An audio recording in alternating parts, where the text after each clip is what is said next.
சுகந்தி, நீ காலையிலே சாப்பாடு செஞ்சு வச்சுட்டா அப்பா அதை எடுத்து கொடுத்துருவாங்க.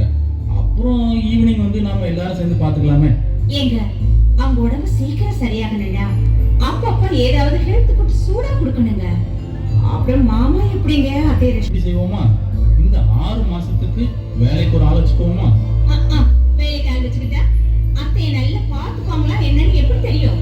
சரி, இதுக்கு என்ன வழின்னு நீயே சொல்லு. என்னங்க, பேசாம நான் ஒரு 6 மாசம் லாஸ் ஆஃப் பே லீவ் போடலான்னு இருக்கேன். என்ன சுகந்தி சொல்ற?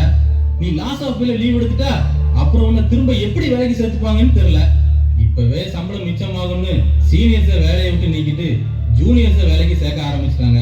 நீ மட்டும் வேலைக்கு போறதை விட்டுட்ட நம்ம குடும்பத்தை ரன் பண்றது ரொம்ப கஷ்டம், புரிஞ்சிக்க. அப்புறம் அத்தை இந்த நிலைமையில விட்டுட்டு நான் எப்படி இந்த ஆபீஸ்ல நிம்மதியா வேலை பார்க்க முடியும்? இன்னும் ஒரு 3 மாசத்துல சரவணன் வேலைக்கு போயிடுவான். அது வரைக்கும் கொஞ்சம் நம்ம கஷ்டப்பட்டு தாங்க ஆகணும். அத்தைக்கு உடம்பு சரியானதும் நான் என்னோட எக்ஸ்பீரியன்ஸை வச்சு இந்த கம்பெனி இல்லைன்னா வேற எந்த கம்பெனி கூட வேலைக்கு ஜாயின் பண்ணிடுவேனே. நீ ஒரு முடிவு பண்ணிட்டான்னா அது நான் இல்லை, வேற யாராலையும் மாற்ற முடியாது. நமக்கு இன்னொரு ஜென்மொன்னு ஆண்டவன் அமைச்சாருன்னா அதுல நீயும் நானும் கணவன் மனைவியா தான் ஆகணும். அந்த ஜென்மத்திலேயாவது நீ ஆணாகவும் நான் உனக்கு அடிமை.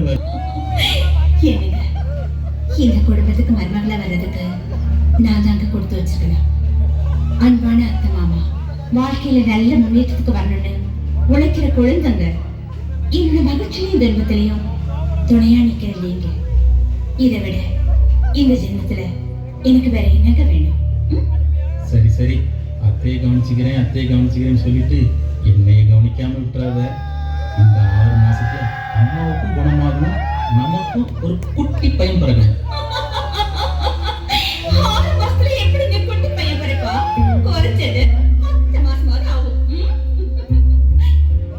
அப்படின்னா டீலுக்கு நீ ரெடி ஆயிட்டேன்னு சொல்லு. ஐயோ, நான் ரெடி ஆகிறது இருக்கட்டும். இப்ப நீங்க குளிச்சிட்டு ரெடி ஆயிட்டு முதல்ல ஆபீஸ் கிளம்புற வழி பாருங்க. போங்க.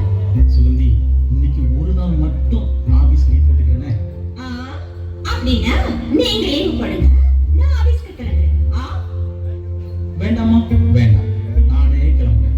இல்லைன்னா என்ன சமைக்க வச்சிருவேன். நீங்க உடனே சமைக்க வேண்டியதானே? உப்பு இல்ல, காரம் இல்ல, புளி இல்லன்னு சொல்ல தெரியுதுல. இன்னைக்கு ஒரு நாளாவது சமைச்சு பாருங்களேன், உங்க கைப்பக்கம் எப்படின்னு நாங்களும் தெரிஞ்சுக்கிறோம்.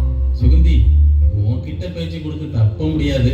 சரி, அப்படியே டிஃபன்ல சாப்பாடு எடுத்து வை, நான் குளிச்சுட்டு வந்துடுறேன். சரிங்க, நீங்க போகும்போது பாப்பாவை ஸ்கூலுக்கு கூட்டிட்டு போயிட்டு அப்படியே ஆபீஸ்ல இருந்து திரும்ப வரும்போது கூட்டிட்டு வந்துடுங்க. நீங்க வர வரைக்கும் அவ டியூஷன் கிட்ட நான் சொல்லிட்டேன். சரி சுகந்தி, நான் புறப்பட்டு வந்துடுறேன்.